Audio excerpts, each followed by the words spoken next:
আসসালামু আলাইকুম। প্রিয় দর্শক, অন্য মঞ্চের আলাপচারিতায় আপনাদের সকলকে আমন্ত্রণ জানাচ্ছি। প্রিয় সুধী, যে যেখানে আছেন সবাইকে অনেক অনেক প্রীতি ও শুভেচ্ছা। আপনারা জানেন, বাংলাদেশ যে টার্মোয়েল সিচুয়েশনের ভিতর দিয়ে যাচ্ছে, তার উপরে কিন্তু প্রতিনিয়ত নতুন করে প্যারেড মারছে। কারা মারছে? কখনো সরকার মারছে, কখনো মৌলবাদী শক্তি মারছে, কখনো বহির শক্তি মারছে। এর ফলে বাংলাদেশ এখন একটা ব্যাটেল গ্রাউন্ডে পরিণত হচ্ছে। এই ব্যাটেল গ্রাউন্ডের জন্য বাংলাদেশ রেডি হচ্ছে। যুদ্ধটা হবে এই দেশে, মরবে এই দেশের মানুষ, অনাহারে মরবে, অদ্যাহারে মরবে, অন্নের অভাবে, বস্ত্রের অভাবে, বাসস্থানের অভাবে মরবে। সেই মৃত্যুর জন্য বাংলাদেশ প্রতিনিয়ত তৈরি হচ্ছে। এই বাংলাদেশ 1971 সালে স্বাধীনতা হওয়ার পর গত 54 বছরে বাংলাদেশটি কিন্তু তার প্রতিবেশীর সাথে কিন্তু একটি কাজ চালানো সম্পর্ক রেখেছে। খুব ভালো না রাখতে পারলেও বার্মা বলেন, শ্রীলঙ্কা বলেন, নেপাল বলেন, ভুটান বলেন, ভারত বলেন, সবার সাথেই কিন্তু আমাদের কিন্তু একটা কাজ চালানো সম্পর্ক ছিল। ডক্টর ইউনূস ক্ষমতায় আসার পর তার যে মাহফুজ নামের যাকে আপনারা জানেন অনেকেই সান্ডা উপাধি দিয়েছে, এই মাহফুজ যখন একদিন স্বপ্নে দেখল, স্বপ্নে তাকে ওই গোলাম আজম তাকে স্বপ্নে দেখালো যে বাংলাদেশের এরকম একটা মানচিত্র হওয়া উচিত, যেই মানচিত্রের ভিতরে তিনি ভারতের 7 সিস্টার্স নামে যে অংশটি আছে সেটিকেও ঢুকিয়ে দিয়েছিলেন। যার ফলে ভারতের একটি তীব্র প্রতিক্রিয়া হয়। কারণ আপনি জানেন, বাংলাদেশ একটি জাতিসংঘে সিগনেটরি রাষ্ট্র, জাতিসংঘের পূর্ণাঙ্গ একটি সদস্য রাষ্ট্র। এই রাষ্ট্র যখন জাতিসংঘে সিগনেচার করে তখন মেনে নেয় যে প্রত্যেকটা রাষ্ট্রের ভৌগোলিক অখণ্ডতা এবং ভৌগোলিক যে বাস্তবতা সেটার প্রতি শ্রদ্ধা দেখাতে হবে। প্রথমত বাংলাদেশ সরকারের একজন মন্ত্রিমর্যাদার ব্যক্তি হিসাবে মাহফুজ যা করেছে এটা আন্তর্জাতিক আইনের সুস্পষ্ট লঙ্ঘন। কিন্তু ভারত এটাকে গায়ে মাখেনি, জাস্ট প্রতিবাদ করেই ছেড়ে দিয়েছে। দ্বিতীয়ত, ভারতের চোখে চোখ রেখে কথা বলতে হবে। আরে ভাই, মানুষ তো চোখে চোখ রেখেই কথা বলে। কিছু কিছু মানুষ বাটপার, চোর, কুমতলবকারী, দর্শনকারী আছে, তারা মানুষের দিকে তাকাইলে তার চোখের দিকে তাকায় না, তার অন্য কিছুর দিকে তাকায়, মতলব করে। তো তোমরা যদি সেরকম মতলববাজ হয়ে থাকো তাহলে তোমরা মনে হয় অন্যদিকেও তাকাও। আমরা অন্যদিকে তাকাই কথা বলি না, আমরা কিন্তু সারা জীবন চোখের দিকে তাকিয়ে কথা বলি।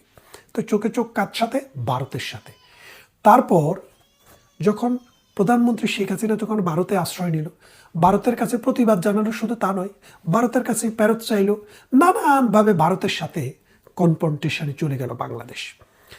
অথচ আপনি দেখেন, বিএনপির সময়ে, আওয়ামী লীগের সময়ে বা জাতীয় পার্টির সময়ে, বিভিন্ন সময়ে বাংলাদেশ থেকে হাজার হাজার মানুষ ব্রিটেনে, ইউরোপে, আমেরিকায়, অস্ট্রেলিয়ায়, কানাডায়, বিভিন্ন দেশে কিন্তু রাজনৈতিক আশ্রয় গ্রহণ করেছে। বড় বড় নেতারাই করেছে। এই যে তারেক রহমান, তিনি তো গত 16-17 বছর কিন্তু লন্ডনেই কিন্তু রাজনৈতিক আশ্রয় গ্রহণ করে আছেন। তার মানে এই রাজনৈতিক আশ্রয়টা আমেরিকায় নিলে, ব্রিটেনে নিলে আপনি তাদেরকে কিছুই বলতে পারেন না, কিছু বলবেনও না। কিন্তু ইন্ডিয়াতে নিলে সমস্যা কেন? আপনার এত সমস্যা কেন? দালাই লামাকে ইন্ডিয়া আশ্রয় দিয়েছিল না? পাকিস্তান, চীন কিন্তু অনেক হুমকি দিয়েছে, ধমকি দিয়েছে, দালাই লামাকে এখান থেকে তুলে নিয়ে যাব বলেছে এবং এখানে এসে হত্যা করবে বলেছে, কিন্তু কিছুই করতে পারেনি। কারণ ভারত তো সুনুপুটি কোনো রাষ্ট্র না। ভারত পৃথিবীর 5টি শক্তিধর রাষ্ট্রের একটি রাষ্ট্র। ভারত পৃথিবীর 5টি বড় অর্থনীতির মধ্যে একটি রাষ্ট্র। ভারত পৃথিবীর সবচাইতে বড় গণতান্ত্রিক রাষ্ট্র। ভারত পৃথিবীর সবচাইতে বেশি জনগণের রাষ্ট্র। ভারত পৃথিবীর সবচাইতে বেশি ভাষাভাষী মানুষের রাষ্ট্র। ভারত পৃথিবীর সবচাইতে বেশি বর্ণের এবং ধর্মের বসবাসকারী মানুষ রাষ্ট্র। সুতরাং ভারতকে আপনি ডক্টর ইউনূস এত ছোট করে দেখছেন কেন? কিন্তু সাম্প্রতিক সময়ে ভারত সম্পর্কে যে মন্তব্যটি করেছেন ডক্টর ইউনূসের স্বরাষ্ট্র উপদেষ্টা জাহাঙ্গীর আলম সাহেব, লজ্জার, অপমানের এবং ধৃষ্টতার। তিনি বললেন যে পার্বত্য চট্টগ্রামে যে অশান্তি, এটাতে ভারতের ইন্ধন থাকতে পারে। আপনার কাছে কি প্রমাণ আছে? একটা রাষ্ট্র সম্পর্কে পায়ে পাড়া দিয়ে আপনি যে একটা ঘটনা ঘটাতে চাচ্ছেন, আপনার কাছে কি প্রমাণ আছে? কোনো প্রমাণ নেই। অথচ আমরা জানি এই পাহাড়ি এবং বাঙালি সমস্যা এখন সৃষ্টি হয়নি। 1965 থেকে 67 সালে পাকিস্তান রাষ্ট্র সৃষ্টির পর এই পার্বত্য চট্টগ্রামের রাঙা, আপনারা জানেন মানে একটি কাপ্তাই একটি লেক আছে, সেই লেকে বাদ দিয়ে যখন বিদ্যুৎ উৎপাদন করা হয় তখন লক্ষ লক্ষ পাহাড়ের মানুষ বাস্তুহারা হয়ে যায়, তাদের ঘরবাড়ি চলে যায়, তাদের সমস্ত বাস্তুহারা হয়ে তারা বিখেরিতে পরিণত হয়। তাদের মধ্যে যে সেই ক্ষোভ কিন্তু 1971 সালে মহান মুক্তিযুদ্ধের পরও শেষ হয়নি। তারপরে বিভিন্ন রাজনৈতিক সরকারের সময় নানাভাবে এটাকে প্রশমনের চেষ্টা করা হয়েছে, কিন্তু সেটা প্রশমন করতে পারেনি। প্রধানমন্ত্রী শেখ হাসিনা ক্ষমতা আসার পর পাহাড়িদের সাথে একটি শান্তি চুক্তি করে এটাকে একটা সুন্দর জায়গায় নিয়ে এসেছিল। এই প্রধানমন্ত্রী শেখ হাসিনা চলে যাওয়ার পর ডক্টর ইউনূসের ভ্রান্ত নীতি এবং নির্যাতন অত্যাচার মানুষকে নিরাপত্তা না দিতে পারার কারণে সেটা এখন ফুসে উঠছে। পাহাড়ি একটি নারীকে ধর্ষণ করেছে। ধর্ষণ শুধু পাহাড়ে হচ্ছে না, পুরা বাংলাদেশে টোটাল গত 9 মাসে 600 নারী দর্শিত হয়েছে। আপনি চিন্তা করে দেখেন, 9 মাসে 600 নারী দর্শিত হয়েছে, তাহলে প্রতিদিন গড়ে কতজন নারী দর্শিত হচ্ছে বাংলাদেশে? এগুলা তাও যেগুলো পত্রিকায় আসে সেই খবর, পত্রিকায় আসে না, জোর করে ভেড়া ভেঙে নানানভাবে রাজনৈতিক পেশার করে আরও কত দর্শন হচ্ছে। আর মাদ্রাসাগুলোতে কি পরিমাণ বলৎকার হচ্ছে সেটাকে যদি হিসাব করেন 600 কি 6000 হবে। এর ধারাবাহিকতায় পাহাড়ে একটি নারীকে দর্শন করা হয়, সে পাহাড়ি মেয়ে, এবং তারা যখন এটার প্রতিবাদ করে তখন পুলিশ এবং আর্মির গুলিতে 3 জন মারা যায়। তারই ধারাবাহিকতায় পাহাড়ে আগুন। অথচ আমাদের এই মূর্খ এই বুড়া স্বরাষ্ট্র উপদেষ্টা বলছেন যে এটা নাকি ভারতের চক্রান্ত অথবা আওয়ামী লীগের চক্রান্ত। এখন বোঝেন বিষয়টা কোথায় গিয়ে দাঁড়াচ্ছে। এর ফলে ভারত কিন্তু একটি স্টেটমেন্ট দিয়েছে। ভারত যে স্টেটমেন্টটি দিয়েছে সেটি অনেকটা চর মারার মতো বাংলাদেশ সরকারের। দেখি বাংলাদেশ সরকার কি স্টেটমেন্ট দেয়। ভারতে প্রতিনিয়ত মানুষের কাছ থেকে সরকারের প্রতি প্রেশার বাড়ছে যে বাংলাদেশের দৃষ্টতা, বাংলাদেশে একদিকে মৌলবাদী শক্তি। দেখেন মামুনুল হক কি বলেছে, যে বাংলাদেশে যদি হিন্দু বা খ্রিস্টান অন্য কেউ থাকতে হয় তাদের কালচারে চলতে পারবে না, হিজাব বাধ্যতামূলক করা হবে এবং তাদেরকে ওদের হিজাবি স্টাইলে চলতে হবে। অথচ দেখেন পুরা পৃথিবীর সবচেয়ে বেশি মুসলমানের দেশ হচ্ছে ভারত, 32 কোটি মানুষ। সেই 32 কোটি মানুষ যদি এখন ভারত যদি বলে বাংলাদেশ ইসলামিক শাসন তোমরা চালু করেছো, করো, হিন্দুদেরকেও তোমরা মাথায় বোরকা পরাও, আর আমরা এই ভারতের 32 কোটি মুসলমানকে লেংটা করে ছেড়ে দেব, মুমিনুলরা কোথায় যাবে? মুমিনুলরা কি করবে? মুমিনুলরা কি পৃথিবীর খবর রাখে? তার দেশের বাইরে চারপাশে যে পৃথিবীতে আরো দেশ আছে, আরো দেশে মুসলমান আছে, অমুসলিম দেশে মুসলমানরা আছে, সেটা কি মুমিনুলরা জানে? জানে না। এই যে ব্রিটেন, 3 মিলিয়ন মুসলমান ব্রিটেনে বসবাস করে। 3 মিলিয়ন মানে 30 লাখ মুসলমান বসবাস করে। ফ্রান্সে তার চেয়ে কম নয়, প্রায় সমান বা বেশি। জার্মানিতে তারও বেশি। তাইলে আপনি যদি দেখেন 10 মিলিয়ন, 1 কোটি লোক শুধু 3 দেশ মিলিয়ে, ফ্রান্স, জার্মানি আবার ইংল্যান্ড মিলে, এরা মুসলমান। অথচ এই দেশের পশ্চিমা সংস্কৃতিতে মহিলাদের পোশাক পরিচ্ছদ যার ইচ্ছা মতো যেমন পরে, হাফ প্যান্ট পরে ঘুরে, কোনো অসুবিধা নেই। এখন যদি এই দেশে যদি মুসলমানদের নারীদেরকেও হাফ প্যান্ট পরতে বাধ্য করে, তো মুমিনুলরা কি করবে? মুমিনুলদের কি সেই খবর আছে? এই মূর্খ, এই গণ্ড মূর্খরা এই দেশটাকে, এই জাতিটাকে ধ্বংস না করে ছাড়বে না। এখন ভারতে যেভাবে প্রেশার বাড়ছে জনগণের সরকারের উপরে, ভারত যদি আল্লাহ না করুক কোনোভাবে প্রলুব্ধ হয়ে বাংলাদেশের উপরে কোনো একটা আক্রমণ করে, বাংলাদেশ ছিন্ন বিচ্ছিন্ন হয়ে যাবে। বাংলাদেশ নানা সমস্যায় জর্জরিত, কোনো একটি সরকার নেই। বাংলাদেশে যে আর্মি আছে, এই আর্মি ভারতের সাথে 24 ঘন্টা পর্যন্ত লড়াই করার কোনো সামর্থ্য রাখে না। সেই আর্মি নিয়ে আপনি ভারতের সাথে যুদ্ধ করতে চান নিজের নাক কেটে পরের যাত্রা ভঙ্গ করার জন্য? ভাই, এই বাংলাদেশকে রক্ষা করতে হলে এই ডক্টর ইউনূস, এই মৌলবাদী শক্তি, এই ডক্টর ইউনূসের মাস্টার মাইন্ড, এদেরকে এদেশ থেকে বিতাড়িত করতে হবে, এদেরকে জেলখানায় নিতে হবে। তা না হলে এই দেশ টিকবে না, এই দেশের ভৌগোলিক অখণ্ডতা টিকবে না, এই দেশ স্বাধীনও থাকবে না। আসুন আমরা এই দেশকে রক্ষা করা কিভাবে যায় সেদিকে আমরা হাঁটতে থাকি। দেখেন, বাংলাদেশ একটি গণতান্ত্রিক রাষ্ট্র। যেই সরকারি ক্ষমতায় এসছে নানানভাবে গণতন্ত্রের ব্যত্যয় ঘটেছে। অন্ন, বস্ত্র, বাসস্থান, শিক্ষা, চিকিৎসা, এগুলো কিন্তু বাংলাদেশের এই মৌলিক অধিকারগুলা মানুষের সিকিউর ছিল না। একসময় জিয়াউর রহমান, একসময় খালেদা জিয়া, একসময় এরশাদ, একসময় প্রধানমন্ত্রী শেখ হাসিনা, এইভাবে ধারাবাহিকতায় মানুষ কিন্তু একটা জায়গায় কিন্তু রাজনীতিবিদেরা দেশটিকে নিয়ে গেছে। নিয়ে যাওয়ার পর এখন এই বাংলাদেশটি দক্ষিণ পূর্ব এশিয়াতে সবচাইতে ভালো অবস্থানে ছিল। সেই দেশটিকে এখন ফকিরের দেশে পরিণত করার জন্য প্ল্যান হচ্ছে। মমিনুল বলছে যে আমরা, মমিনুল না, এই যে 14 গ্রামের আবদুল্লাহ মোহাম্মদ তাহের জামাতের নায়েবে আমির, তারা আবার ইংলিশে বা বাংলায় বলে না, ওরা আরবিতে বলে, উর্দুতে বলে নায়েবে আমির। সে নায়েবে আমির বলছে, কি বলছে, যে আমরা মধ্যপ্রাচ্য থেকে জাকাত এনে বাংলাদেশ উন্নত করে ফেলবো। তাহলে চিন্তা ভাবনা করে দেখেন, শকুন আকাশের অনেক উপরে উড়ে, কিন্তু চোখ থাকে ওই মাটিতে মরা গরুর দিকে। এই শকুনেরা বাংলাদেশের মরা গরুর দিকে তাকিয়ে আছে। এই মরা গরু তারা এনে বাংলাদেশের মানুষকে খাইয়ে বাঁচাবে। এখন আসুন বাংলাদেশকে ভালোবাসি, এবং যদি বাংলাদেশকে রক্ষা করতে হয় তাহলে আমাদের প্রতিবেশীর সাথে একটা সুসম্পর্ক রাখতে হবে। কারণ আমার আকাশ উঠতে গেলে ভারতকে লাগবে, আমার সমুদ্র দিয়ে বেরোতে গেলে ভারতকে লাগবে, আমার চারপাশের বর্ডারে যা করতে যাই ভারতকে লাগবে। এই বাংলার যে উৎপাদন তার বেশিরভাগই পানি দিয়ে হয়। এই উৎপাদন বলতে খাদ্য উৎপাদন।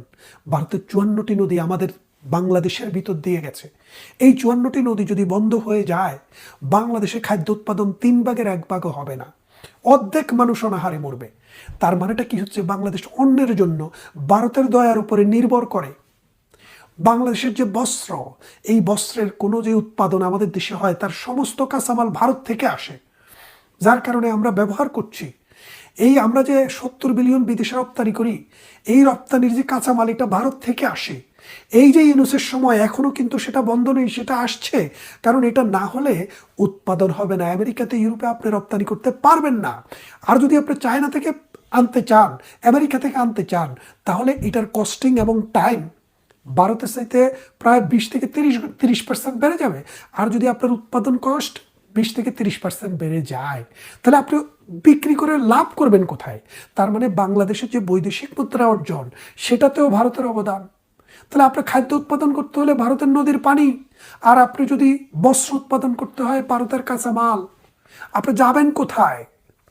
আপনার, আমাদের দেশে এখন ডাল হয় না বললেই চলে।